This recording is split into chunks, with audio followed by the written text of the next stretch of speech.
I want to start off with talking about my Miami Hurricanes, man. Now, for those of you guys who don't know, I'm a diehard Hurricanes fan. I've been rooting for this team ever since I first started watching college football back in 2010, and it's been a while since I talked about this team, man. This team, they put me through a lot of trauma last year, and now I'm a little bit more healed to talk about it, man, because last year, Mario Cristobal was hired. He pushed Manny Diaz out the door, or the administration pretty much pushed Manny Diaz out the door. And I was expecting big things out of Mario Cristobal year one in Miami. I don't know how many other Hurricanes fans felt the same way I felt about the Hurricanes last season, but I came out on this platform and said that Miami was going to win the ACC last year. And of course, that didn't happen. As a matter of fact, that didn't come close to happening because these boys didn't even make a bowl game, man. Like, can I vent to y'all for a couple of minutes, man? Because I haven't talked about this program ever since them boys lost to Middle Tennessee State, man. Like, I got a homie named Ralph Mincy. Shout out to my boy. He got number 94 Middle Tennessee State, right?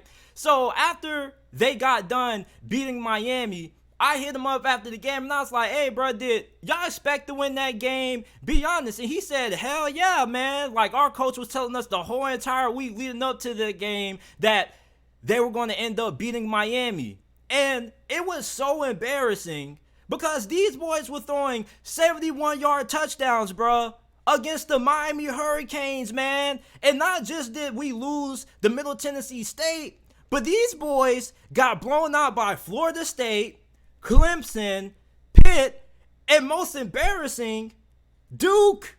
And we're not talking about basketball, people. We are talking about football, dog. Football. Duke is a basketball school, not a football school. Like, when is the last time Miami ever got clapped that bad like how they did last season against Duke, fam? The Duke Blue Devils really thrashed the Miami Hurricanes, bruh.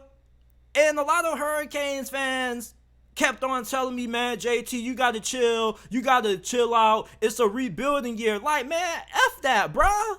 You mean to tell me Miami spent all that money, pushed out Manny Diaz just for Mario Cristobal to go into year one and not even make it to a bowl game? You see, I think last season was karma from the football gods for how this program pushed out Manny Diaz. And you already know what they say, God don't like ugly. And how Miami did Manny Diaz was really wrong. Now, some of you guys may disagree with that, but whatever, bruh. It was really wrong, in my opinion, how they did Manny Diaz. And last season, the way that it went, I think was karma from the football gods for how they treated Manny Diaz, bruh. Like, I can't get over this. Miami, even in a rebuilding year, should not be losing to Duke.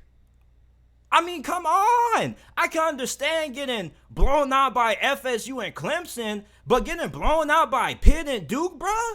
Like, this program has reached the ultimate low. And I've been a Hurricane fan since the Al Golden days. I didn't think things could get any worse from when Al Golden was the head coach. I would have expected this from any other head coach not named Mario Cristobal, dog. Like, losing to Duke, I don't give a damn if it's a rebuilding year, bro. Miami, under no circumstance, should ever be losing to Duke Blue Devils football, bro. No excuses, bro. And then, you know, I overhyped this coaching staff. I was really excited about Kevin Steele. And most importantly, Josh Gaddis, who going into last season was the Burroughs Award winner. And when I was bragging about our coaching staff and I was bragging about Josh Gaddis and his offense, there were a lot of Michigan fans who were saying, LOL, have fun with that. And I was a little bit surprised because I was like, what do you mean have fun with that? Like, y'all just lost a fantastic offensive coordinator. This dude helped lead y'all to the college football playoffs that season. And then Josh Gaddis comes out and he says he left Michigan because he felt unappreciated. And I see why he felt unappreciated, because that offense that he was running last year was the worst offense that I've ever seen out of a Miami Hurricanes coach team, dog. And He's probably the worst offensive coordinator that I've ever seen call plays in all my years being a Hurricane fan. And you got to remember, we done had some pretty crappy offensive coordinators. Y'all remember Dan Enos? Y'all remember him? Y'all remember Pastor Mark Richt when he was calling the plays, Mr. Run Pass? I mean, there has been some really god-awful offensive coordinators during my time being a Hurricanes fan that I've had to watch. But out of all of the OCs that have came through Miami, I was not expecting Josh Gaddis to be the worst of the bunch. And I mean, I'm just going to keep it a stack with y'all. I don't really have too much faith in Mario Cristobal. And if this dude doesn't end up working out, you know who I think we should end up hiring? I think we should go to SMU and bring back Lashley, the best OC that Miami has ever had in all my years being a Hurricanes fan. Hell, maybe they should go ahead and bring back Manny Diaz, because at least he could get us to a bowl game. So, Mario Cristobal, I have to give him credit for this. He did bring in a really good recruiting class despite how awful last season was. He pretty much cleaned house on the coaching staff, for pretty much was a fire sale. You remember when Kmart was starting to close down? Now, I don't know if you still have a Kmart where you live, but down here in Florida, Kmart is pretty much non-existent. And when Kmart was shutting down, they had a lot of clearance sales. They had like 50% off. It pretty much was a fire sale. They just had to get rid of everything, right? So at the end of this season, Mario Cristobal, to his credit, got rid of Josh Gaddis. He got him out of there really quick. Nick Saban went ahead and took Kevin Steele. Hey, Coach Nick Saban, you can have Kevin Steele, even though he wasn't bad, but you can do a little bit better than him. Like, you can just have Kevin Steele. You can have whoever. Like, that whole entire coaching staff was awful. That was one of the worst coaching staffs that has ever been assembled over the past decade at Miami. I mean, that was the worst coaching staff than when Pastor Rick had his son that's a quarterback's coach. I mean, you bring in new OC Shannon Dawson from Houston. He's going to be running somewhat of an air raid offense, which should help out Tyler Van Dyke, because Josh Gaddis was so awful as an OC that he just completely destroyed Tyler Van Dyke. Like, prior to last season, this dude, Tyler Van Dyke, if he would have played the whole entire 2021 season, he was on pace to have at least 40 touchdowns. And then bro goes into last season, and it just looks like this dude just completely fell apart. It looked like Tyler Van Dyke forgot how to play quarterback.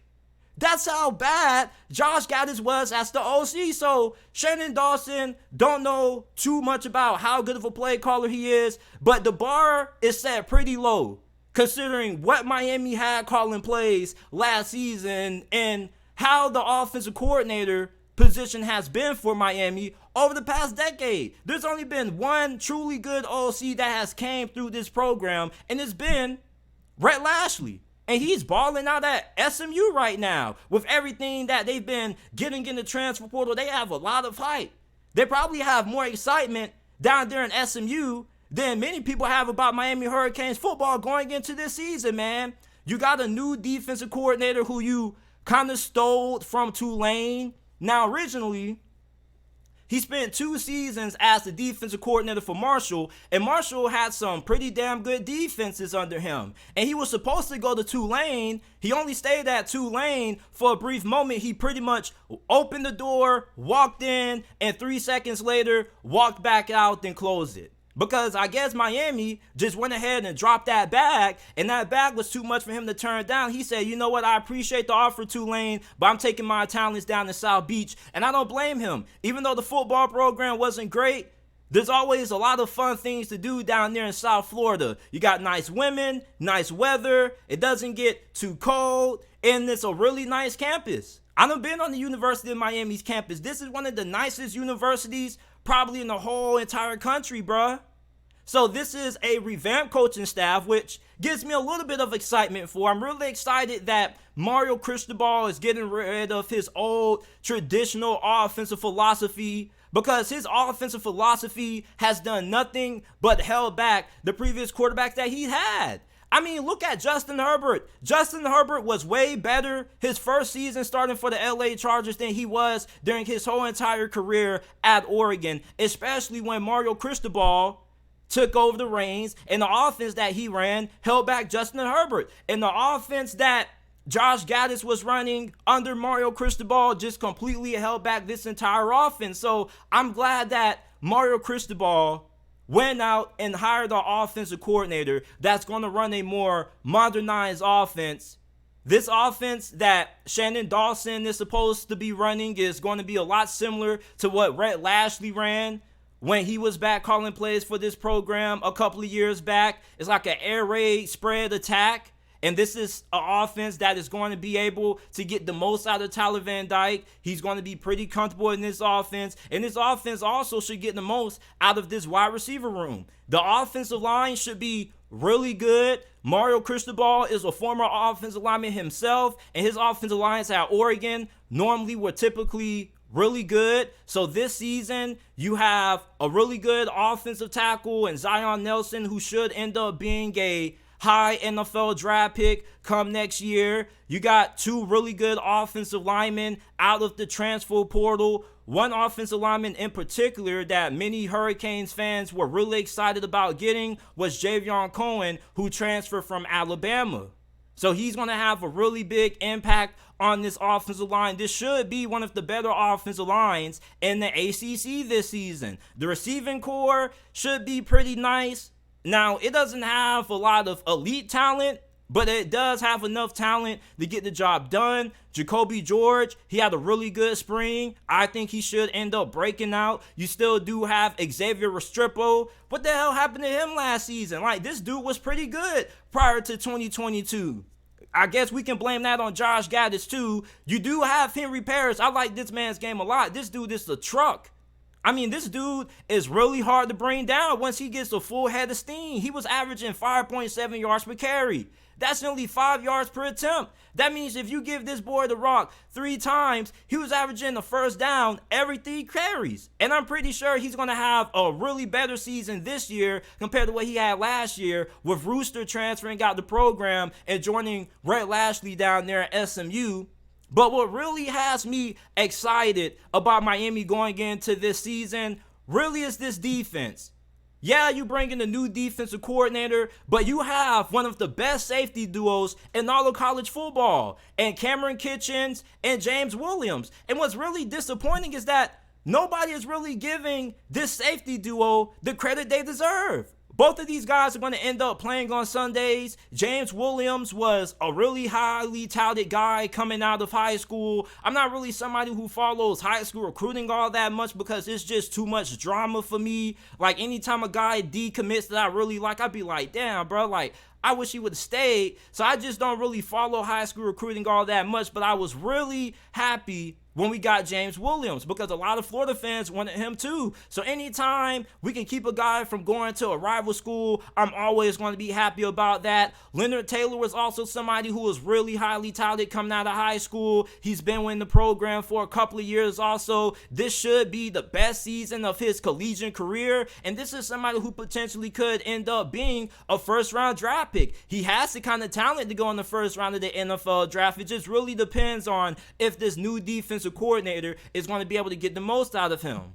You also got Devontae Brown, who was really good at the University of Central Florida. He comes home to Miami. I believe that he's going to end up being a fantastic addition to this secondary. Remind you, this is the same secondary that was allowing Middle Tennessee to bomb them for 71-yard touchdowns. So his services are most definitely going to be needed.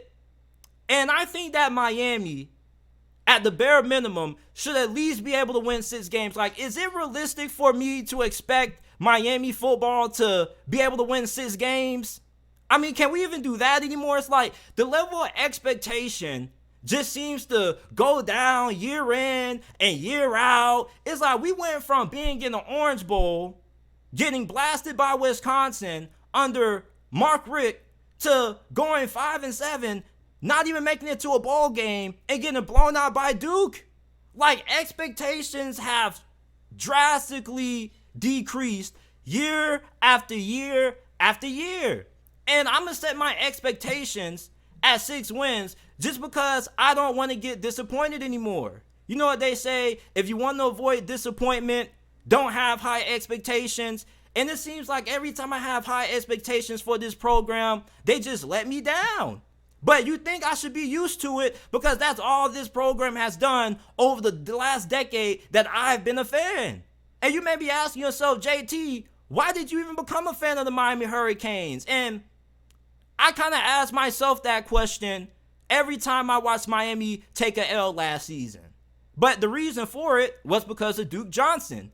Plus, I used to love using them on the old NCAA games. Like NCAA and Duke Johnson are the reason why I'm a Miami Hurricanes fan. If it wasn't for those two things, I probably would be a fan of somebody else, bro. But I'm loyal to all of my teams. This isn't the only team that I support that's down in the gutter right now. I'm also a Chicago Bulls fan, so I'm just used to all my teams just letting me down year in and year out. But I think Miami should at least be able to win 6 games. I mean, week 1, you got to play Miami of Ohio. Like, who's excited about that? The Battle of Miamis. Who's the real Miami? Miami of Ohio? Or the Miami Hurricanes? I pray to God we don't lose to Miami of Ohio, man. If we lose to Miami of Ohio, I don't want to hear no more excuses for Mario Cristobal, man. F a rebuilding year. You better beat Miami of Ohio, bro, for the title of the real Miami. Will the real Miami please stand up? Then you got to play Bethune-Cookman. At least you know that Miami's good to block Bethune-Cookman. Then you got to go on the road and play Temple, which is really weird. I mean, why are we going on the road to play Temple? I don't know. Then you play Georgia Tech, the University of Virginia, and Boston College. GT, UVA, and Boston College should be 3 of the worst programs in the ACC this year. So Miami should be able to beat those 3 teams. Plus, they should be able to beat Miami of Ohio, Bethune-Cookman, and Temple. So that should at least get Miami to 6 wins. Now, where are the other wins going to come from? I don't really know, and I don't really want to try to make any predictions because I'm not super confident. I think Texas A&M is going to be really good this season. I expect them to beat us because I think they're going to end up competing for the SEC West this year. As long as Jimbo Fisher allows Bobby Petrino to call the plays, I think that Miami should lose that game. I think Texas A&M just has a way better team. They're one of the more talented teams in the SEC this year. I think they should win. Now, UNC, you're going on the road to play Drake May. That game could go either way depending on what kind of version of the Miami Hurricanes we see this year. You got NC State, FSU, and Louisville with the upset master at head coach and Jeff Brom, who leaves Purdue to go back to a school that many people wanted him at. So for Miami, I think the floor is 6 wins. The ceiling is probably 8 or 9 at best. I don't think they're going to be able to beat Texas A&M or FSU. Not saying they don't have a chance, but I'm just not expecting that just because I'm not trying to get my expectations high for this team, man. Like, the Miami Hurricanes used to be one of the best teams in college football. We used to have Ray Lewis, Michael Irvin, Sean Taylor. We used to have some real dogs playing for this program, man. Like, it's so embarrassing when you go back and you think about what Miami used to be and look at what this program's doing now. These boys lost to Duke. And I know it was last season, but I'm still not over it. I'm still not over it. Like, Mario Cristobal was supposed to be an upgrade from Manny Diaz. That's why you never do people wrong, people. That's why they say God don't like ugly, man. Like, oh my God, losing to Duke, fam, in a rebuilding year? I mean, that's how low Miami football has stooped down to, losing to freaking Duke, and then saying it's a rebuilding year? Like, when has that ever been acceptable? I mean, I'm just glad that it's a new year and the start of the new college football season is just around the corner, man. If I had to give you guys a record prediction for Miami this season, I probably would go 7-5. And I'll take 7-5 versus what the hell we put on the field last year, even though the expectation at the University of Miami should always be ACC championships. We're in South Florida. You drive 45 to an hour away from the University of Miami up north, you're going to be right in Broward, where all the dogs at. Broward produces some dogs, man. You drive 6 more hours up north, you're in the city of Jacksonville. You're in the root of all the talent in Florida, Orlando. I mean, there's no reason why Miami should struggle to at least win 6 games this year. This should at least be a 7-win team. Potentially the ceiling could be 8 wins. I think 9 wins is pushing it. But I'm not saying they don't have a chance to beat UNC and NC State, because they most definitely can, and they most definitely can beat Louisville. So I think that maybe, I'm not even going to say 10 wins. I think 10 wins is just me being a little bit overly optimistic. That's if everything just completely goes right and this program just does a complete 180. But 7-5 is how good I'm expecting the Miami Hurricanes to be this season. Hopefully, they don't end up pooping the bed against a Temple, Georgia Tech, and the University of Virginia and Miami of Ohio, bruh. Because if they end up struggling against Miami of Ohio or Temple or Georgia Tech, then this program really has hit rock bottom. Hell, we might need to end up hiring The Rock to be the head coach. If anything, shoot, can't be no worse than what happened last season. I mean, the Mario Cristobal can't end up getting this program to 7-8 wins this season, then we're probably really going to have to reevaluate ourselves. We're really going to have to start asking ourselves, maybe this just is what Miami football is. Maybe we're just a program that's just stuck in mediocrity for the rest of our lifetimes as Miami Hurricanes fans, man. And I hope not. I hope that's not the case. But that's kind of what it's looking like, man. Like only one 10-win season in what, how many years? I mean, this program right now has stunk ever since I became a fan. Maybe I cursed this program. Who knows? Maybe if I would have became a fan of somebody else, Miami wouldn't have been so bad as what they've been over the last decade. I've been a fan of this team. But when are they going to give me something to root for? The only time I had something to root for is when these boys had the turnover chain, man. Shoot, the least they could have done was bring that back. Mario Cristobal came in and he got rid of the turnover chain and everybody was thrilled about it. I wasn't. Shoot, if we're going to lose and get blown out by Duke, at least let us lose in style. At least if we get blown out by Duke and we force a couple of turnovers, at least we can look good doing so with a lot of jewelry around our neck, a lot of bling bling around our neck. At least we can lose with some flash. At least we can lose with some style. So that's how good I'm expecting the Miami Hurricanes to be this upcoming college football season and 2023. 7-5 is probably my record prediction. If you were putting a gun in my head and you would force me to give you one, I think the floor is probably 6 wins. The ceiling is 8, 9 wins at best if the football gods just bless us and they just feel bad for us.